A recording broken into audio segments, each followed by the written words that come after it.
지난 시간에 우리는 창세기 6장까지 살펴보았죠. 창세기 6장에서의 중요한 말씀은 세상의 죄악이 가득함을 하나님께서 보시고 세상을 심판하시기로 작정하셨습니다. 그런데 여러분, 지지난주에도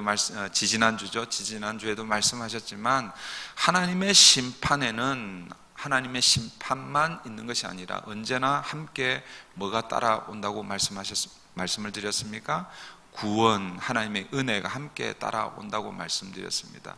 그래서 심판 중에 임하시는 하나님의 은혜, 그 하나님의 은혜가 이 노아의 시대는 어떻게 임했습니까? 노아에게 방주를 예비하라, 그렇게 말씀하셨죠. 그래서 지난주에는 우리 보면 하나님의 심판 계획과 노아의 방주가 예비되고 있음을 우리가 살펴보았습니다. 오늘 우리가 살펴보는 이 창세기 7장은 드디어 하나님께서 물로, 홍수로 세상을 심판하는 그런 장면입니다. 오늘 이 홍수 심판을 통해서 하나님께서 우리에게 주시는 교훈을 함께 살펴보려고 합니다. 우리는 이 홍수 심판에서 첫 번째 먼저 깨달아야 하는 것은 하나님이 어떤 분이신지를 다시 한번 깨달아야 합니다. 이 홍수 심판을 통해서 하나님의 중요한 두 가지 속성이 드러나고 있습니다.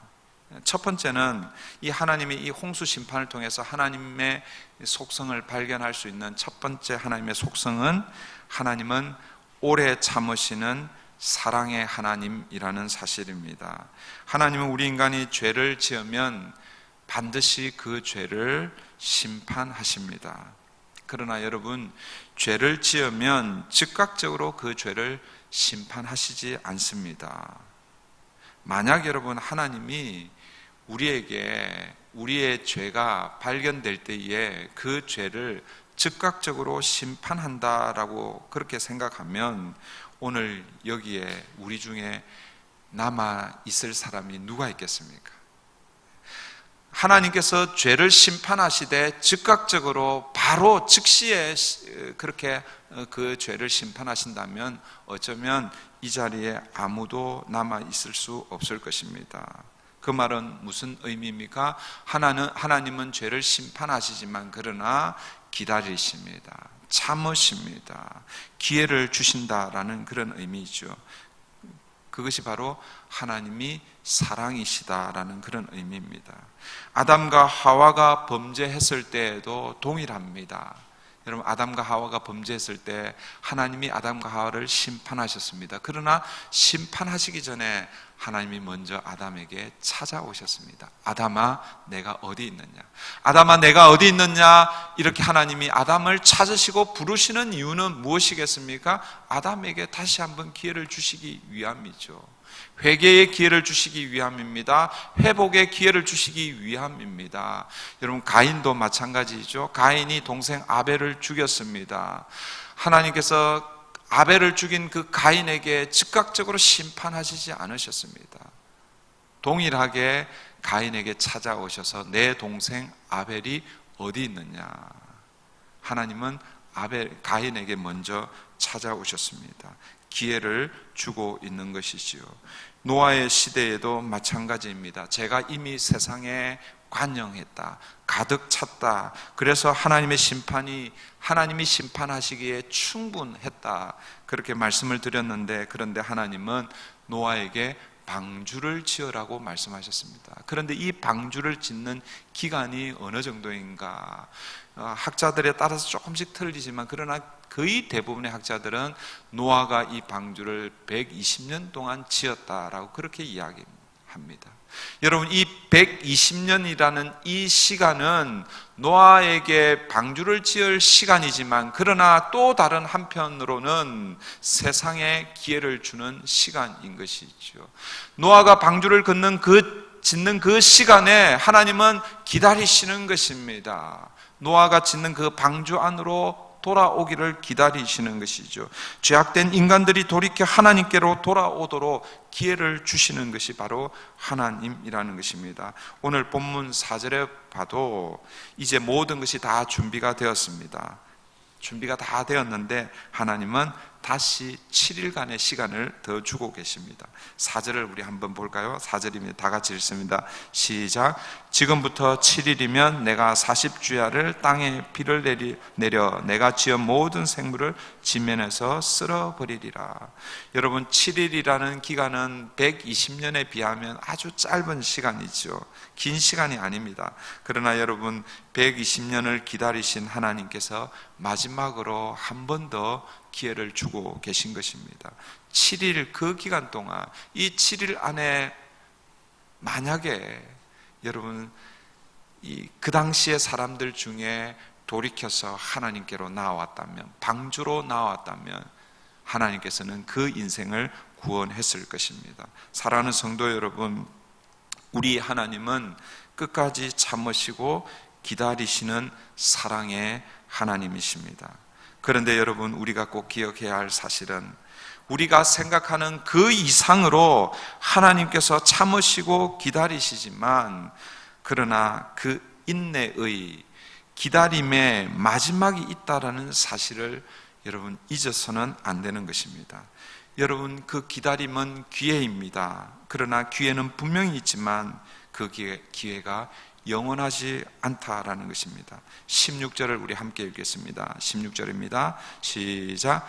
들어간 것들은 모든 것의 암수라. 하나님이 그에게 명하신 대로 들어가매 여호와께서 그를 들여보내고 문을 닫으시니라. 여호와께서 방주의 문을 닫으셨다, 이렇게 말씀합니다. 이것은 방주의 문이 열려 있는 시간이 있지만, 그러나 항상 방주의 문이 열려 있는 것은 아니라는 그런 의미입니다. 문이 열려 있을 때가 있지만 그러나 반드시 닫힐 때가 있다라는 그런 의미인 것이죠. 여기서 우리는 두 번째 하나님의 속성을 발견하게 되는 것이죠. 두 번째 하나님 어떤 분이십니까? 하나님은 죄에 대해서 반드시 심판하시는 공의의 하나님이십니다. 요한계시록은 하나님께서 문을 닫으면 열 자가 없다라고 그렇게 말씀하셨습니다. 하나님은 오래 참으시는 사랑의 하나님이시지만, 그러나 언젠가는 문을 닫는다는 사실을 기억하시기를 바랍니다. 바로 심판의 때가 있다라는 그런 의미죠. 하나님께서는 반드시 죄에 대해서 심판하신다라는 사실입니다. 그런데 우리는 우리의 죄의 문제를 너무나 가볍게 생각하고 가볍게 넘기는 경우가 많이 있습니다. 여러분들은 어떻습니까? 하나님께서 내 죄 문제를 다루실 것이라는 사실을 여러분 믿고 있습니까? 만약 하나님께서 저와 여러분의 죄 문제를 다루신다면 오늘 저와 여러분 안에 있는 이 죄 문제를 그냥 흘러보내면 안 되는 것입니다.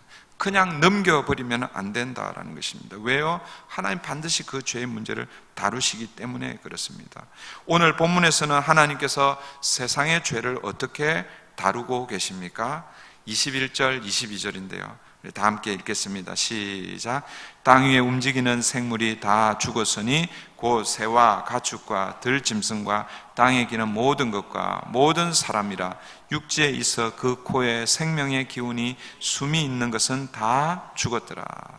23절도 한번 보십시오. 지면의 모든 생물을 쓸어버리시니 곧 사람과 가축과 기는 것과 공중의 새까지라. 이들은 땅에서 쓸어버림을 당하였을 때. 하나님께서 죄의 문제를 어떻게 다루고 계십니까? 물로, 홍수로 심판하고 계십니다.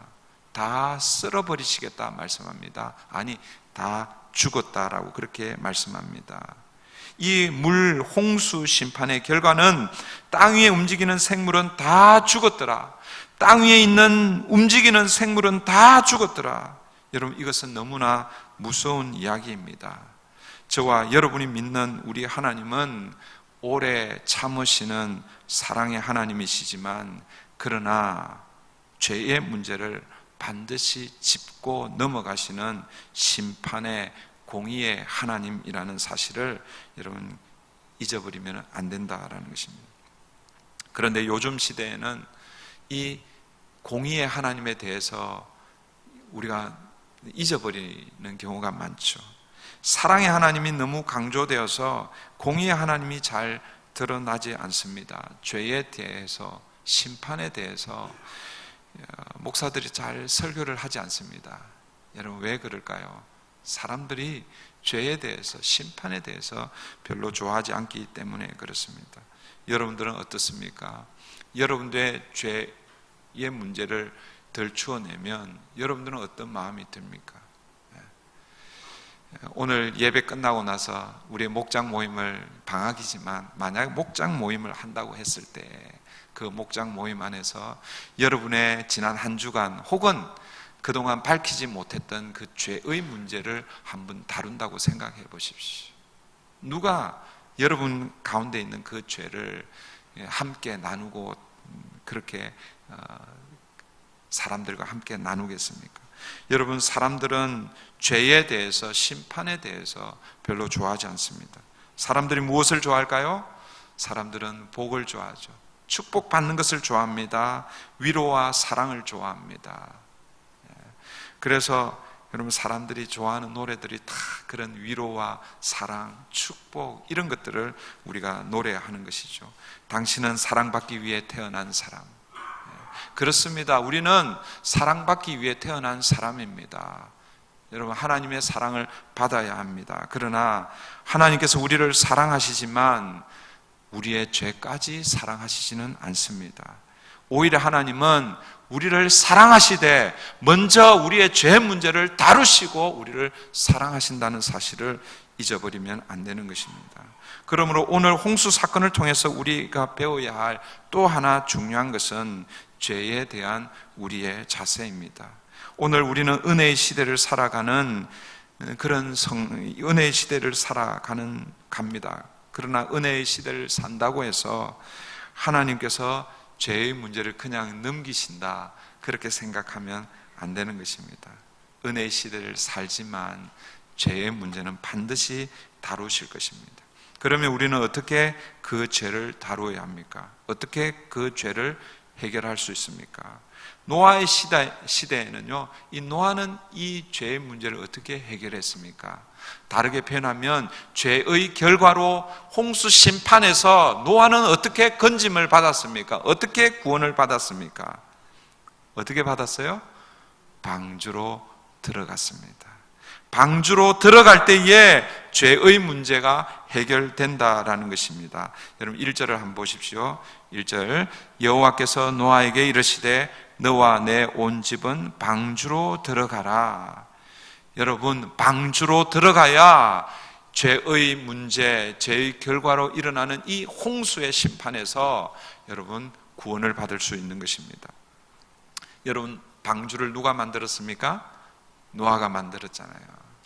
여러분, 방주에 대해서 물론 하나님께서 그 설계도를 다 말씀해 주셨지만 사람들 가운데서 방주에 대해서 가장 잘 아는 사람은 누구이겠어요? 노아입니다.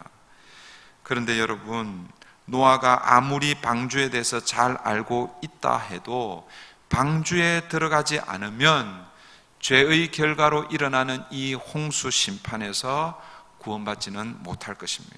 방주 안으로 들어가야 홍수 심판에서 구원을 얻는 것입니다. 그래서 여러분, 하나님이 방주로 들어가라 말씀하셨을 때 노아는 어떻게 하고 있습니까? 7절을 보십시오. 7절 다 같이 읽습니다. 시작. 노아는 아들들과 아내와 며느리들과 함께 홍수를 피하여 방주에 들어갔고, 1절에서 방주로 들어가라 말씀하시는 그 하나님의 말씀 앞에 하나님, 제가 방주를 다 만들었는데요, 이제 다 끝난 거 아닙니까? 그렇지 않은 거죠. 방주를 아무리 튼튼하게 잘 만들어도 그 방주 안에 들어가야 하는 것이죠. 그래서 그 방주 안에 들어가고 있습니다. 노아만 방주 안으로 들어간 것이 아닙니다. 9절을 보십시오. 하나님이 노아에게 명하신 대로 암수 둘씩 노아에게 나와 방주로 들어갔으며, 13절부터 15절에도 보면 똑같은 말씀 반복되고 있습니다. 방주로 들어갔고 방주로 들어갔으니, 방주 안에 들어가야 홍수 심판에서 살아남을 수 있습니다. 23절 한번 볼까요? 23절 다 같이 읽습니다. 시작. 지면의 모든 생물을 썰어버리시니 곧 사람과 가축과 기는 것과 공중의 새까지라. 이들은 땅에서 썰어버림을 당하였으되 오직 노아와 그와 함께 방주에 있던 자들만 남았더라. 오직 노아와 그와 함께 방주에 있던 자들만 남았더라. 여기서 남았더라, 이 말은 어떤 의미이겠습니까? 홍수 심판에서 살아남은 그런 의미인 것이죠. 홍수 심판에서 살아남는 길은 오직 방주 안에 들어가 있어야 하는 것입니다. 여러분, 이 방주가 무엇입니까? 이 방주가 바로 예수 그리스도인 것이죠. 그러므로 오늘 우리가 우리의 죄 문제를 해결받을 수 있는 유일한 길도 뭐예요? 예수 그리스도 안에 있는 것입니다. 예수 그리스도 안에 있는다는 것은 우리의 죄 문제가 예수 그리스도만이 해결할 수 있다라는 것을 고백하고 예수 그리스도의 십자가를 붙들고 하나님께 나아가는 것입니다. 예수 그리스도의 십자가 안에 있을 때에 우리의 죄 문제가 해결된다라는 것입니다. 사랑하는 성도 여러분, 우리의 죄를 가볍게 여기지 마십시다. 하나님은 반드시 죄의 문제를 짚고 넘어가시는 공의의 하나님이시라는 사실을 잊어버리지 않기를 바랍니다. 여러분, 우리가 예배 갈 때에 우리가 예배 가운데서 늘 고백하는 것이 무엇입니까? 참회의 기도입니다. 그런 의미에서 하나님 앞에 예배자로 설 때에 우리를 점검하는 것, 이건 너무너무 중요한 것입니다. 때로는 예배의 한 형식이기 때문에 그냥 지나갈 때가 있습니다. 그냥 형식적으로 그냥 지나갈 때가 있습니다. 그런데 여러분, 혹시 정말 지난 한 주간의 삶을 돌아볼 때에 여러분 안에 정말 하나님과 사람 앞에서 그 죄가 발견될 때에 여러분 그것을 그냥 대충 넘어가는 것이 아니라 예배 시간에, 기도 시간은 뭐 한 15초, 30초 짧은 시간입니다. 만약에 그 시간에 그런 문제가 여러분 드러나고 그런 문제가 생각나면 그 문제를 하나님 앞에 씨름하셔야 됩니다. 예배 시간 앞에 고백했다고 그 문제가 해결되는 것이 아니라 여러분 그 문제를 철저하게 하나님 앞에 해결하는 저와 여러분 되기를 바랍니다. 여러분, 홍수 심판을 통해서 또 생각해 보아야 할 문제는 하나님의 언약 백성이 어떻게 살아야 하는가 하는 문제입니다. 하나님의 언약 백성의 가장 중요한 삶의 특징이 무엇인가 하는 것입니다. 무엇일까요? 그것은 바로 순종의 자세입니다.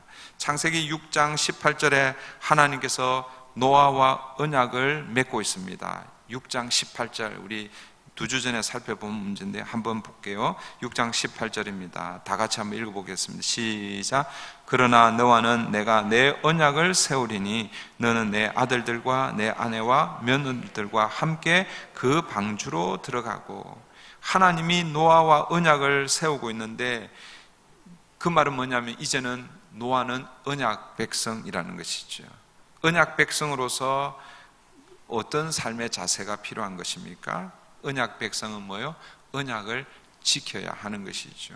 하나님의 언약을 지킨다는 것은 하나님의 말씀에 순종한다라는 그런 의미입니다. 하나님께서 노아와 언약을 세우고 나서 계속 반복되는 중요한 구절이 있습니다. 그것은 명하신 대로입니다. 노아는 하나님께서 명하신 대로 순종하고 있습니다. 6장과 7장을 통해서 우리가 발견하는 것은 명하신 대로 노아는 순종했다라는 것입니다. 6장 22절 한번 보십시오. 6장 22절 마지막 절이죠. 6장의 마지막 절 다 같이 읽습니다. 시작. 노아와 그와 같이 하여 하나님이 자기에게 명하신 대로 다 준행하였더라. 하나님이 자기에게 명하신 대로 다 준행하였더라. 여러분, 하나님이 노아에게 무엇을 명하셨습니까? 창세기 6장에서 하나님께서 노아에게 명하신 내용은 무엇입니까? 방주를 지어라 라는 것입니다. 방주를 짓는 것이 하나님의 명령이었습니다. 여러분, 노아를 한번 생각해 보십시오. 하나님으로부터 방주를 지으라고 명령받았을 때에 노아는 한 번도 홍수를 경험해 보지 못했습니다. 홍수를 경험해 보지 못했을 뿐더러 여러분, 아마 그때는 비도 경험하지 못했을 것입니다. 그러면 어떻게 생물이 살았을까요? 이 성경에 보면 이 지면의 안개가 이 지면에서 올라오더라, 이렇게 표현되어 있습니다. 이 노아의 홍수 이전에 비가 내렸다, 이런 표현이 없습니다. 어쩌면 이 노아의 홍수 이때에 비가 처음 내렸을 것입니다. 그런데 여러분, 비를 경험하지 못한 노아, 홍수를 경험하지 못한 이 노아, 그런데 그 노아에게 배를 지으라고 하는 것입니다. 바다는 어쩌면 보았을지 모릅니다. 그런데 이 배는 어디에 지어야 합니까? 바닷가, 바다에 지어야 하는 것이지요. 그런데 높은 산에 배를 짓는 것입니다. 어쩌면 이해가 잘 되지 않았을 것입니다. 그런데 노아는 한 번도 하나님 앞에 왜? 라고 질문하지 않았습니다. 하나님이 자기에게 명령하신 대로 다 준행하였더라, 순종했다라고 말씀하고 있습니다. 이것이 바로 언약 백성이 살아야 할 삶의 가장 중요한 특징입니다. 오늘 본문 우리가 읽은 이 7장에도 보면 5절, 9절, 16절에서도 명하신 대로 명하신 대로 명하신 대로 순종했다 말씀하고 있습니다. 여러분, 이 오늘 7장에서 노아에게 요구되는 순종, 하나님께서 명하신 내용은 무엇입니까? 방주로 들어가라는 명령이죠. 1절 우리 다시 한번 볼게요. 1절입니다. 여호와께서 노아에게 이르시되 너와 내 온 집은 방주로 들어가라. 여러분, 이 하나님의 명령 앞에, 명하신 이 명령 앞에 노아가 어떻게 하고 있습니까? 5절 보세요. 5절 다 같이 읽습니다. 시작. 노아가 여호와께서 자기에게 명하신 대로 다 준행하였더라. 7절도 노아는 아들들과 아내와 며느리들과 함께 홍수를 피하여 방주에 들어갔고, 9절 보세요. 하나님이 노아에게 명하신 대로 암수 둘씩 노아에게 나와 방주로 들어갔으며, 16절도 들어간 것들은 모든 것의 암수라 하나님이 그에게 명하신 대로 들어가매. 노아는 하나님의 명하신 대로 다 순종하고 있습니다. 여러분, 왜 노아가 순종하고 있습니까? 왜냐하면 방주로 들어간 자만이 홍수 심판에서 살아남을 수 있기 때문에 그렇습니다. 23절 우리 다시 볼까요? 23절 다 같이 읽습니다. 시작. 지면의 모든 생물을 썰어 버리시니 곧 사람과 가축과 기는 것과 공중의 새까지라. 이들은 땅에서 썰어버림을 당하였으되 오직 노아와 그와 함께 방주에 있던 자들만 남았더라. 오직 노아만 살아남았습니다. 여러분, 왜 오직 노아만 살아남았습니까? 노아만 방주에 들어가 있기 때문에 그렇습니다. 물론 그의 자녀들과 며느리들도 들어가 있었죠. 또 다른 모든 각종 종류대로 짐승들이 들어가 있었죠. 오직 노아와 이렇게 표현하고 있습니다. 23절은 홍수 심판의 결론이죠. 22절을 먼저 한번 보십시오. 22절 다 같이 한번 읽습니다. 시작. 육지에 있어 그 코에 생명이 기운의 숨이 있는 것은 다 죽었더라. 여러분, 다 죽었더라. 거기 여러분 표시해 두어야 합니다. 다 죽었더라. 여러분, 이것이 우리 인생입니다. 모든 인생은 다 죽습니다. 여러분, 이 땅에 살아남을 것은 아무것도 없습니다. 하나님의 심판 앞에서는 다 죽게 되어 있습니다. 그런데 하나님의 은혜 안에 벌어지는 역전의 사건이 있죠. 그것이 무엇입니까? 23절입니다. 23절 다시 읽습니다. 시작. 지면의 모든 생물을 썰어버리시니 곧 사람과 가축과 기는 것과 공중의 새까지라. 이들은 땅에서 썰어버림을 당하였으되 오직 노아와 그와 함께 방주에 있던 자들만 남았더라. 오직 노아와 그와 함께 방주에 있던 자들만 남았더라. 여러분, 이 노아의 자리에 여러분의 이름을 한번 넣어 보십시오. 우리 여러분의 이름을 넣어서 같이 한번 읽어볼까요? 다 같이 읽습니다. 오직부터 시작. 오직 박진석과 그와 함께 방주에 있던 자들만 남았더라. 오직, 두 가지를 강조할 수 있습니다. 오직 노아, 그리고 오직 방주 안에 있던 자. 사랑하는 성도 여러분, 저와 여러분은 지금 어디에 있습니까?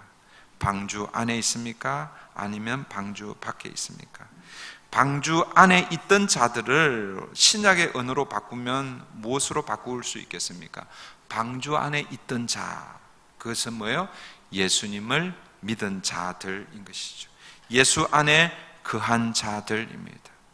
그러니까 이것을 다시 우리 오늘 신약에 저와 여러분의 이름을 넣어서 다시 읽으면 이렇게 읽을 수 있을 것입니다. 오직 나와 함께 예수 안에 거한 자만 남았더라. 이것이 오늘 홍수 심판의 결론입니다. 이 홍수 심판에서 여러분 살아남을 수 있는 길은 뭐예요? 방주로 들어가는 것입니다. 방주로 들어갈 때 어떤 일이 일어나는가? 살아남는 일이 일어나는데, 그런데 오늘 구체적으로 오늘 표현을 보면 아주 독특하다기보다는 참 확실하게 우리 눈에 이렇게 들어오는 표현이 있습니다. 여러분 17절 한번 보세요. 17절. 홍수가 땅에 40일 동안 계속된지라 물이 많아져 방주가 땅에서 떠올랐고, 18절도 보십시오. 물이 더 많아져 땅에 넘침에 방주가 물 위에 떠다녔으며, 19절 물이 땅에 더욱 넘침에 천하의 높은 산이 다 잠겼더니, 20절입니다. 물이 불어서 15규빗이나 오르니 산들이 잠긴지라. 오늘 17절, 18, 19, 20절에서 다 강조되고 있는 것이 무엇입니까? 반복해서 소개되는 것이 무엇입니까? 물이 많아져입니다. 17절에서 물이 많아져, 18절에서 물이 더 많아져, 19절 물이 땅에 더욱 넘침에, 20절 물이 불어서. 여러분, 물이 상징하는 것이 무엇입니까? 물이 무엇입니까? 홍수입니다. 하나님의 심판입니다. 여러분, 물이 많아서, 물이 불어서, 이것은 무엇을 의미합니까? 하나님의 심판이 반드시 있다라는 것입니다. 물이 많아져서, 물이 더욱 많아져서 그 물 속에 잠기게 되면 뭐예요? 다 하나님의 심판 안에 다 사라져 버린다라는 것입니다. 그런데 물이 많아졌는데, 그런데 방주는 어떻습니까? 17절 다시 보십시오. 홍수가 땅에 40일 동안 계속된지라 물이 많아져 방주가 땅에서 떠올랐고, 18절도 보십시오. 물이 많아져 땅에 넘침에 방주가 물 위에 떠다녔으며.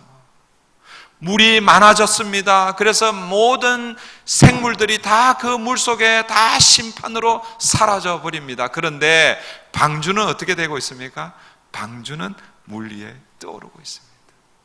저와 여러분이 어디에 있습니까? 방주 안에 있습니까? 아니면 물 속에 있습니까? 사랑하는 성도 여러분, 방주 안에 있는 줄 믿습니다. 방주 안에 있는 인생이 뭐예요? 떠오르는 인생인 것입니다. 사랑하는 성도 여러분, 예수 그리스도와 함께, 여러분, 이 세상에는 수많은 이 홍수와 같은 이 도전들이 우리 앞에 놓여 있습니다. 그런데 우리는 그 홍수, 그 물 속에 잠길 인생이 아니라는 것을 기억하십시오. 그 물 속에 잠기지 않기 위해서는 어떻게 하는 것입니까? 방주 안으로 들어가야 하는 것입니다. 예수 그리스도 안에 있어야 하는 것입니다. 그리스도 안에 있을 때에 우리 인생이 어떻게 될까요? 떠오르는 인생이 될 것입니다. 예수님과 함께 이 땅에서 떠오르는 인생, 그 인생 되기를 바랍니다. 이제 우리 말씀을 기억하면서 같이 기도하겠습니다.